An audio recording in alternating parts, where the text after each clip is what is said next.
Protect your DNA. BioPQQ can promote formation of new mitochondria. Infowarsstore.com.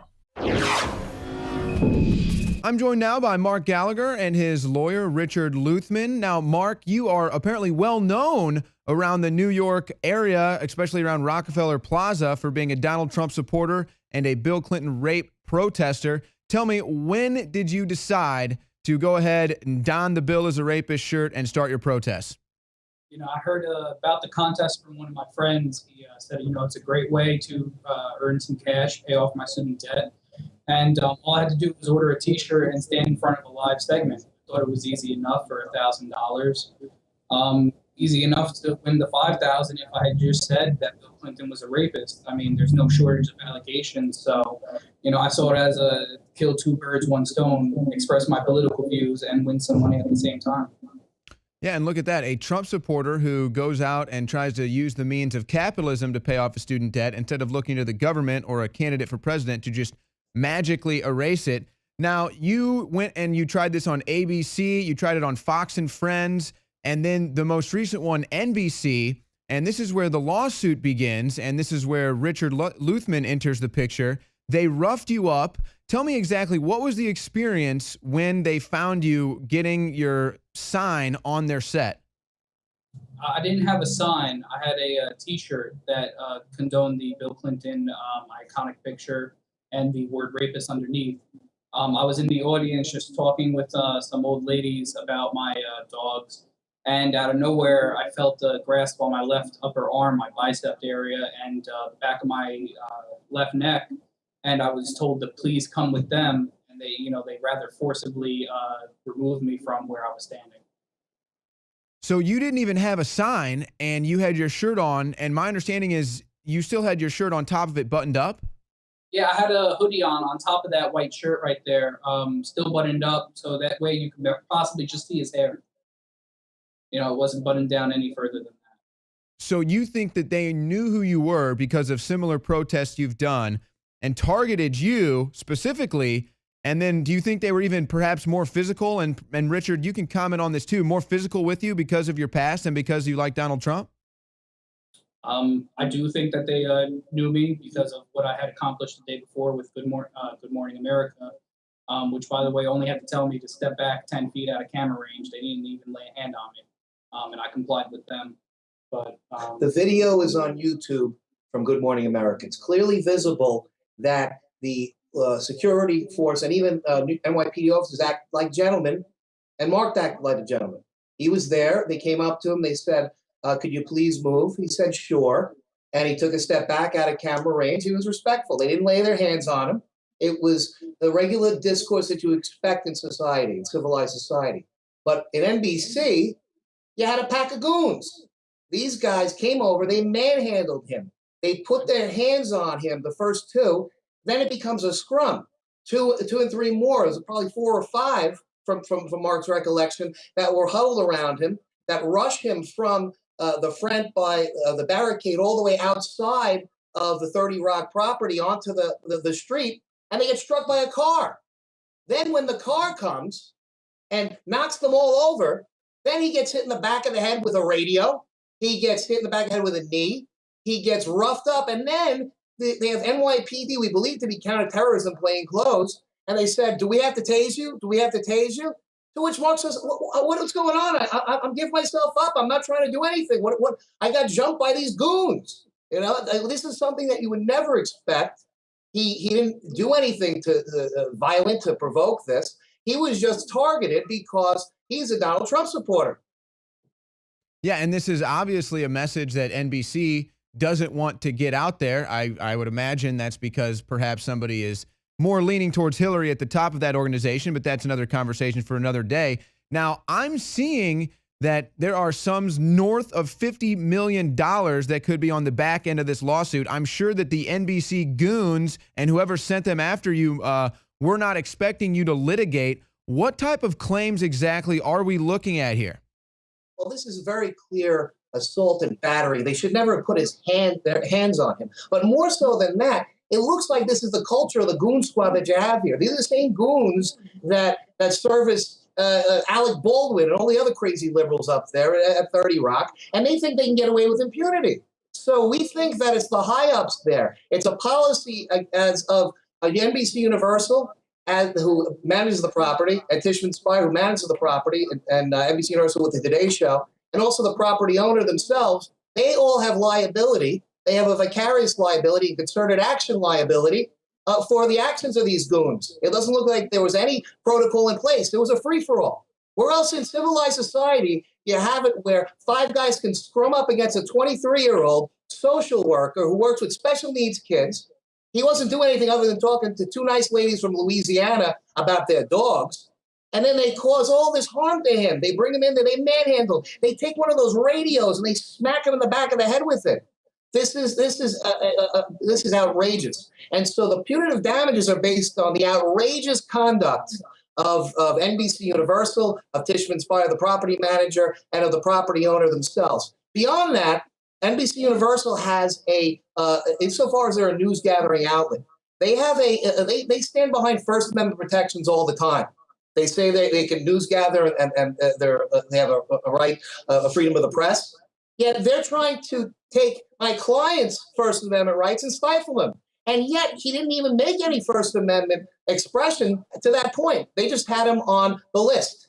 He was on the list of deplorables, for lack of a better term, that he was one of the people that they think might go in there and do something. So we better stop him before he comes. This is like SS tactics. This is something that we don't see in America. This is disgusting. And this is how NBC operates. My client needs to be made whole, and NBC needs to be taught a lesson. And, I'm curious. This is a question for you, Richard. What are the realms of maybe this being a hate crime? I mean, if they're targeting him because he's a Trump supporter, I mean, is that a possibility here? That's something that could be the case. That would be a situation for the New York District Attorney to look at, Cyrus Vance. I'll tell you, if I put a complaint into Cyrus Vance's office, it'll be at the bottom of a stack, and it'll never get anywhere because he's a known Democratic operative, basically. He's a long-time Democrat. He works for a long-time family. So you don't bark up that tree. The only way to punish these people is to use the tort laws, the civil laws of this country, to teach them a lesson. And the best way to teach them a lesson is in their pocketbook. Yes, my client was injured, and yes, my client needs to be made whole, but they need to be taught more of a lesson because we entrust the news outlets to report fairly and to accurately, and they're going to sway this election that's within the next week, and they're going to put things out there, and at the same time, they want to regulate what expression can be made, what political speech can be made, and in so doing, cause violence and put their hands on my guy who's done nothing other than stand there and act like a gentleman. And the Good Morning America appearance is proof positive. Yeah, and just to be clear, Mark, you'd been going around, you'd done this before, you've dealt with ABC staff, Fox staff, and whatever security detail that they might have. And outside of the realms of a political debate here, whether, nonpartisan here, we're just talking about free speech and how that's treated in our society, where for whatever reason, NBC felt the need to basically beat the crap out of you and then shove you over to the New York Police Department. This is a stand for the First Amendment right, I think, that you guys are taking as well. Yes, it is. It's an amendment that, the forefathers put in there for a reason. Everyone should have it because everyone should have their voice heard. Like if Susan Sarandon showed up with a Jill Stein sign, I doubt that she would have been treated this way. That's the point. In a regular place where people go every day and they're allowed to go and congregate, and with a business invitees, which is the legal term, when they're allowed to be there, this is outrageous that this could happen. Just also for a second, the guy in the I believe it was the English postings of the Daily News. He was holding up an actual Bill Clinton as a rapist sign. I only had on a T-shirt. I wasn't publicly expressing it. So I was wondering what happened to that gentleman. Was he mistreated, or was he just asked to leave, or did they just let him be? Yeah, that's a good question. There's actually a lot of the Bill Clinton rapist protesters out there that we've seen, Fox staff actually drag them away, and I don't know if we ever heard from them. And it's funny, I bet if you had a Trump is a rapist sign, the reaction would have been a little different.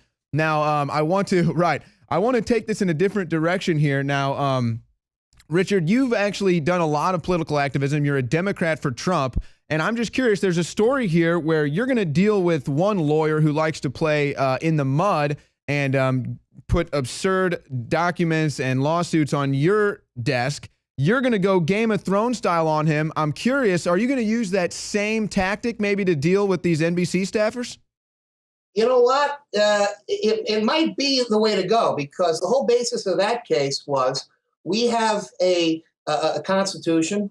We have constitution, a federal constitution with rights reserved to the people. We have a state constitution in New York that harkens back to the British magistrates and their ability to resolve cases and controversies before them. And what was on the books in 1774 and 1776 was the ability of trial by combat, for a judge to be able to sanction a duel. So, you know, that goes back to what we had in the Declaration, our sacred honor. That was why those great men came together to defend their sacred honor. They pledged their sacred honor. And if you can't defend your honor in America, it's no longer America. So that's something that that may be on the table, because it's something that's available under the laws of the state of New York. But a lot of these people that legislate from the bench would never want to admit. My fellow Americans, my fellow humans on planet Earth, there is an epic, legendary awakening of nationalism and populism happening, from the Brexit to the Donald Trump phenomenon to Russia pulling out of the New World Order and arresting the bankster oligarchs. Humanity's will for self-determination and freedom is expressing itself. The great classical liberalisms of Thomas Jefferson and Francis Bacon are reawakening right now. And it's because of the historical times we live in that Infowars is going to embark on an unprecedented 52-hour broadcast. We've done 24-hour broadcasts before, but we've never gone 52 hours.